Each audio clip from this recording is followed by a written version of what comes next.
My turn now, and I'll introduce myself. For those who don't know me, I'm Brian Silvester. I've been a councillor here in the Cllr and Nantwich area for a long time. I was first elected in 1976, wow. and I've been re-elected every year since then. So next year is my 50th year as a councillor. So welcome.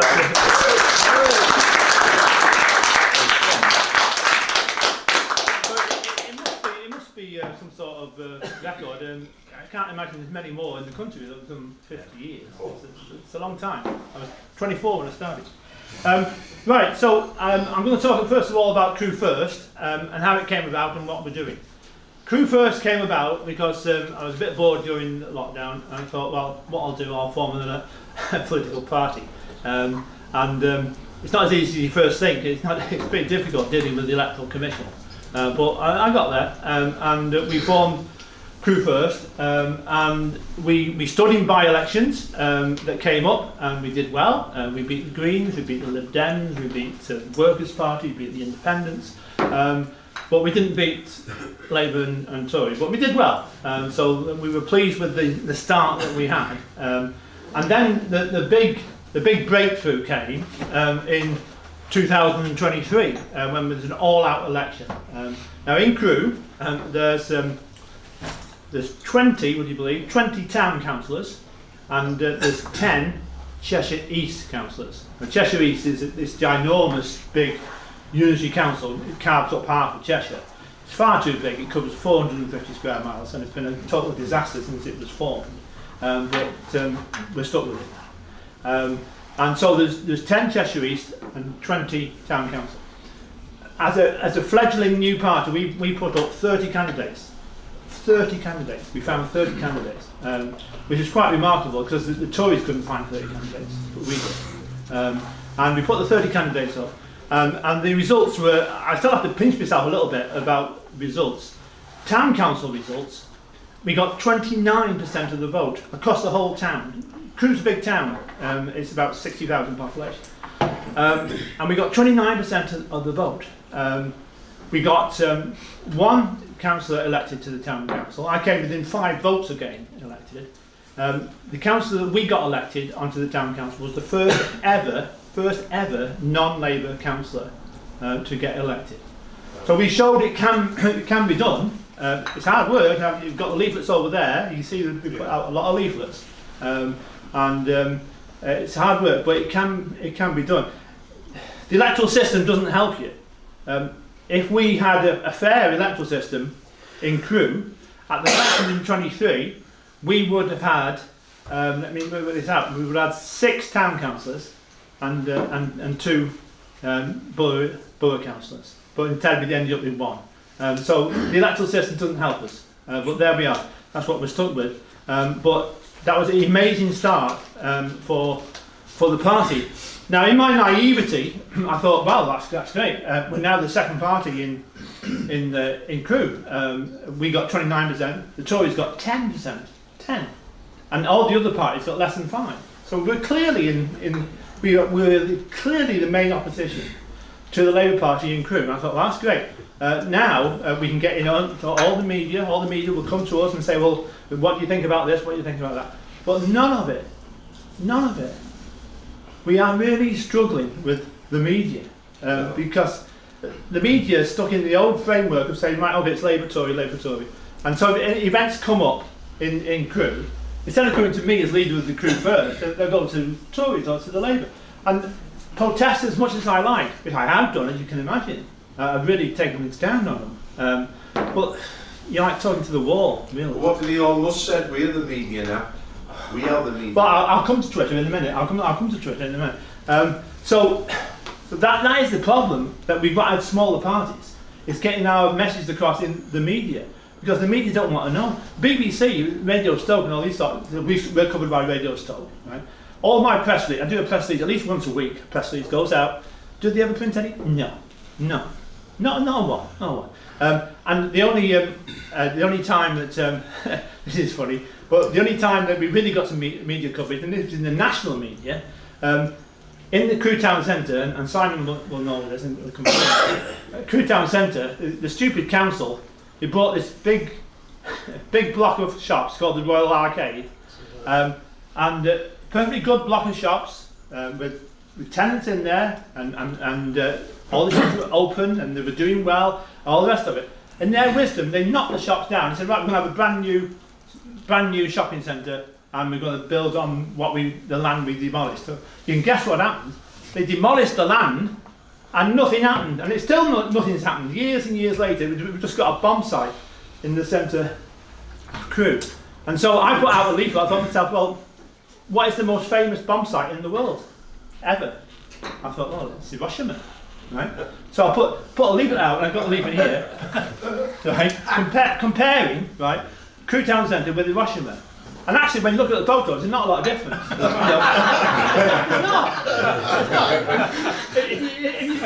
not. Those famous pictures of Hiroshima with just a bell tower standing. Well, here we just had the old bus station standing. That was it. That was it. Now that got into all the national media, all the Sun, Mail, the lot, right?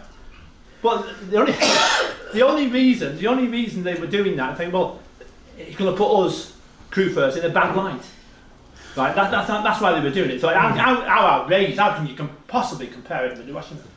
But it didn't actually, because as I said, the results were quite more than good. They were very good in the elections, right? So it didn't backfire at all. It was very positive. But it just shows you that at times you almost have to go to the extreme to get publicity. You shouldn't have to do that, should you? Really? It is very frustrating. So that's where we are. I stood in the general election last year. Obviously, as Crewe First, I couldn't stand in Crewe and Nantwich as Crewe First. So with the Electoral Commission, you are allowed to register up to about, I think, 10 different names, provided you've got your name in the title. So what I stood as is Crewe First, Crewe Nantwich, putting Crewe Nantwich first. So I got away with that. And the idea of standing in the general election was that obviously I didn't expect to win, not at all. But it was an opportunity to get the leaflets over there. You can see the leaflet. Put out a big leaflet to every house. There's 65,000 voters in Crewe and Nantwich. So we got a leaflet delivered free by the post office to every house from Crewe and Nantwich First. So that's a great opportunity which we took. And as the results turned out, we did okay. We've got just under 600 votes. We beat the Workers' Party, we beat the Looney Party, and so we did okay. It was a good experience, and there was 3 hustings that I attended and spoke at the hustings, that in itself was a great experience. But one thing that did surprise me during that election, they had the hustings at Nantwich in St Mary's Church in Nantwich. Anybody who knows this church, it's a magnificent church in Nantwich, in the centre of the town, and a big church. I turned up there, and the place was packed. It shows there is an interest in politics. The place was packed, and I was really impressed with that. And again, the hustings allowed us to get our message across. So then, just turning back to the media. So with the ordinary media, it's virtually hopeless. We've got one local one. It's like an online one. It's called South Crewe Nub. You sometimes might get 1 or 2 things in that, possibly, but that's it. Nothing else. So thank goodness for social media. And as some of you know, I'm very active on social media. So one piece of good news for you, which surprises me, I'm shocked to learn it myself actually, but in the last 28 days, on my main Facebook page, in 28 days, I had 500,000 views. 500,000 views.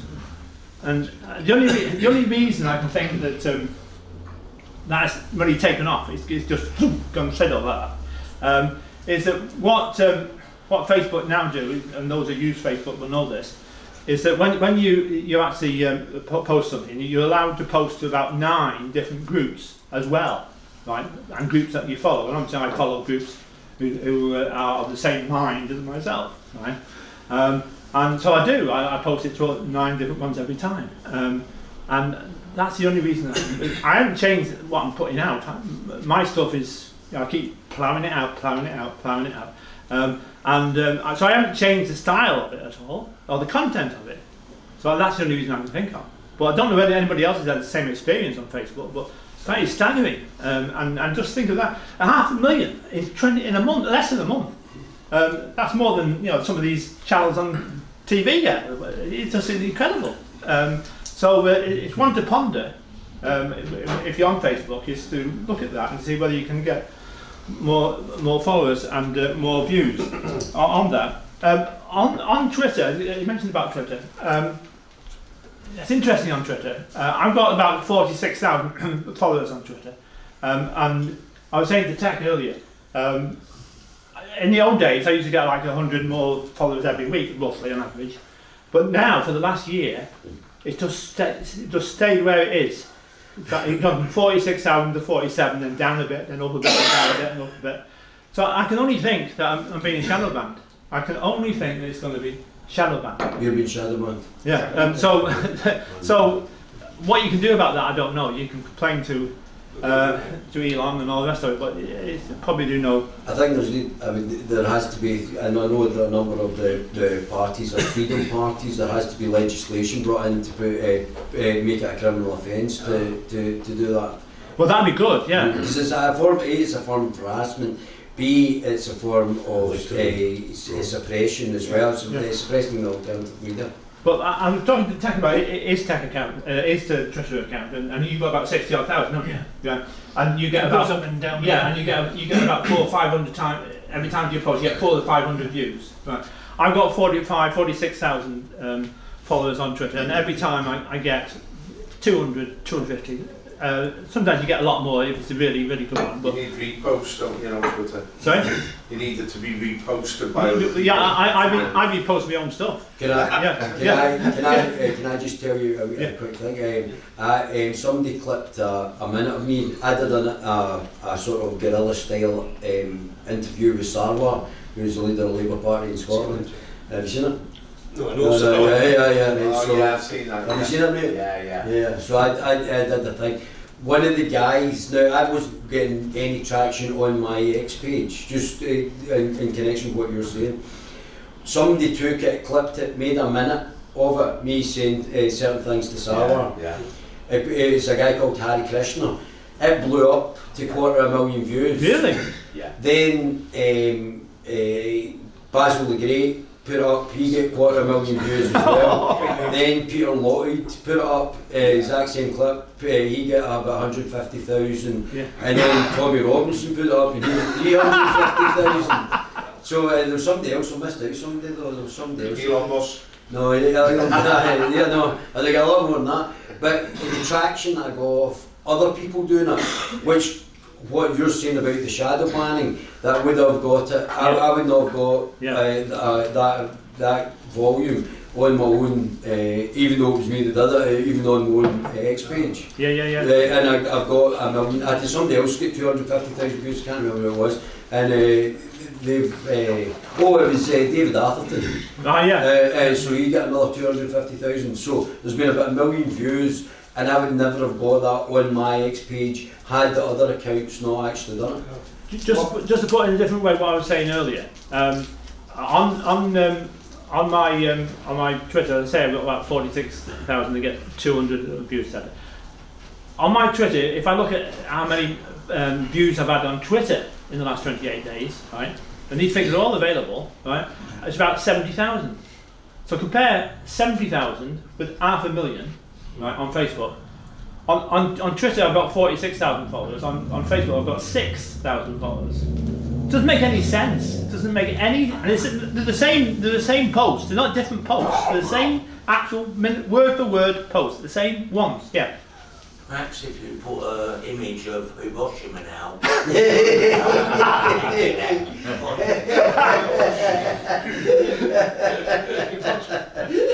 If you put an image of Hiroshima, the Online Safety Act will kick in and Ofcom will have it zapped. What's happening now? If tech posts something that's controversial, I try to repost it, it won't let me. It tells me you have reached your daily limit. Yeah. And it depends on keywords. If you try to post something that's got certain keywords in it, it'll not let you post that either. But if you delete the term NHS off something, you post it. The algorithm is being very selective and it needs sorting. But on my Facebook,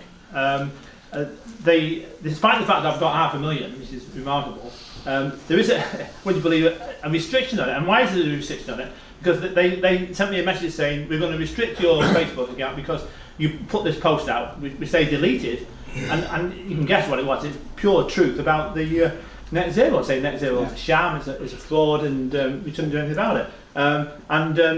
If you put that on Facebook, they say, oh, you can't do that. Oh, no. Take it off altogether and restrict your account. Yeah. So they're judge and jury over the truth, and the person telling the truth is me, not them, isn't it? You know, it's just crazy. And then on the other accounts, like with TikTok and Instagram and things, again, on TikTok, I've got 6,000 followers on TikTok, and I'll get around about 700 views each time, 700 compared to 200 with Twitter, and with Instagram we've got about 3,000 followers, and I get about 200 to 300, which is similar to Twitter, but you know. So it shows you that in terms of the contrast of social media, and the other thing about Twitter, and anybody else experienced this, I had the Crew First Twitter account, and for some odd, obscure reason, I was denied access to it. I don't know what's happened to that. And like most of these organisations, you can't get to speak to a human being. You know, you're talking to these AI people all the while, aren't you? And so again, I complained bitterly to Twitter and saying, you know, please let me have my account back. I was paying, you know, the additional to get the blue tick on my Crew First. You know, £100 a year. It's worth it if you can use it, but they won't let me use it. So obviously I'm not paying. So now I've formed a different Twitter account, which is putting Crew Navigation first. But again, you wonder what on earth is going on in those situations. Let me turn to another issue which I think might be of interest. Particularly, I'm not sure how this relates to Scotland and Wales, but in England, and I have raised it with colleagues before, but it's worth raising again, is that in Cheshire East, there's 107 town and parish councils. 107, right? Amazing. When it comes to the election in 2023, when there was an election, for all those parish and town councils, you can guess how many actually had an election. Around 80% had no elections. Why? There wasn't enough candidates. Not enough candidates. 80% had no elections at all, right? So people just got in unopposed, right? So what happens then? There's vacancies on these parish and town councils, and when a vacancy occurs, obviously the parish town council have to advertise and say there's a vacancy, and anybody who wants to call an election can call an election. Again, obviously for obvious reasons, nobody does, and so these vacancies just pile up. There's literally hundreds of vacancies for parish councillors in Cheshire East. Across the country, it must be hundreds of thousands. It really is unbelievable. And Simon is standing at the back there. Simon was one of our candidates in Crew, a very good candidate for us. And after the elections in 23... I'd just like to say, best councillor on He's very modest, Simon. He's very shy and retired. So after the elections in 23, I said to him, look, I'm on Leighton Parish. Leighton is just over the road virtually, Leighton Parish. It's a big parish, it's the biggest in Cheshire East, so it's a big parish. And I'm on my second term on that parish. But they got vacancies. I said to Simon, well, why don't you apply? Which he did. He just sent an email to the clerk and said, I wish to be a parish councillor. He said, oh great, okay, come on to the next meeting. He came along, he told him why he wants to be a parish councillor, and said, all in favour, right, Simon, you're a councillor. And that's it. That's all there is to it. Now I don't know how. Sorry. Didn't cost me a penny. No, I mean he's a very good councillor, but it's so simple to do, and most people don't even realise it's there. Councils should be required by law to advertise these vacancies. They don't. Yeah. Because people don't know that they're there. They don't know they can apply. They don't know they can become a councillor. They think, oh, I have to stand for election. We don't even have to stand for election. You just get co-opted. You know. So it is a great opportunity if parties want to get councillors. Because one of the criteria you use to judge whether a party is doing well is how many councillors have you got? Who you got elected? Right? That's one of the criteria. Obvious criteria, and it's so easy. and again, you don't have to live in the parish. I don't live in Leighton. Don't live in Leighton. Simon doesn't live in Leighton, but we're Leighton parish councillors. Why? Because 3 miles. If you live within 3 miles of the boundary, or work within 3 miles, or even own land or property within 3 miles, you can stand. Yeah. Right? So it's so easy. So I would certainly ask you to consider that, because it's a way to get in councillors, and that's one of the things that we should be about. What's the situation in Scotland and Wales? Is it can co-opt. Sorry? Your parish council will be a community or town council yeah. in Wales, and yes, co-option is available. Right, is it? In a county council, say there are 4 available seats for some ward. If only 2 stand, of the 4, 2 will automatically get a seat, and they might co-opt the other 2. Yeah. And so in Wales, in Wales, can they co-opt? Yeah, in Wales they co-opt to town and community. Yeah. Right. Okay, good. So that is an opportunity for people to consider.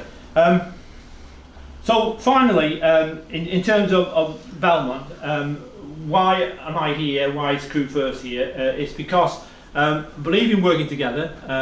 As been said already, no need to repeat. Is we don't all agree on everything. Never will agree on everything. But we agree on the basics. We agree on 6 principles, which is great. We work together, and we will try not to stand against each other where possible. All makes good sense. And how many times have you heard people say, "Oh, these political parties, must they stop fighting amongst each other and warmongering among themselves? Well, why not just get together and work together?" Well, here we are. We're here. We're here in Crewe working together, aren't we? And so it can be done. I understand there's about 370 political parties registered in the Electoral Commission, so there's a way to go. but this is a start, isn't it? It's a start. And so I'm very pleased to join Crew First with the Belmont, and I'm very pleased to do that. And I'm really delighted the way this has worked out today, and it's gone really well. It's very interesting. Thank you very much.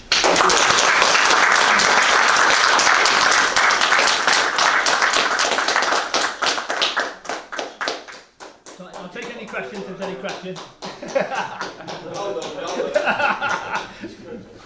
Right, can I ask you a question? Yeah. When you stand as a parish councillor or town councillor, do you typically have to give your political party or your political affiliation? No. I'm a parish councillor for Leighton, right? When I stood, and Leighton's not in Crewe, obviously, and so I couldn't stand as putting Crewe first. But one of the interesting things about parishes and towns, I didn't realise this until relatively recently, is that you're allowed 6 words to go on the ballot paper, right? And with parish and town, you can put whatever 6 words you want. Any words you want, as long as they're not libelous or racialist or whatever. But 6 words.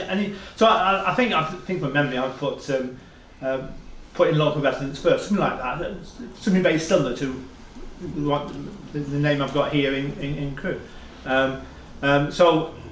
So I stood. Most people stand at the parish and town as independents and don't put any name down at all, right? Again, there's nothing to stop you. Really, if you're putting forward to be co-opted onto a parish council, town council, you don't have to say that you're a member of a certain party. Just say I'm independent. get onto the council, you're there for 4 years, 3 years, whatever the term is left for you to serve, and then a few months in you say, oh, by the way, I'm now True First. And you can't do a damn thing about it. You know, if you want to change your party, you can change your party. And so that would be the way to go forward. So it opens up all lots of opportunity, this does.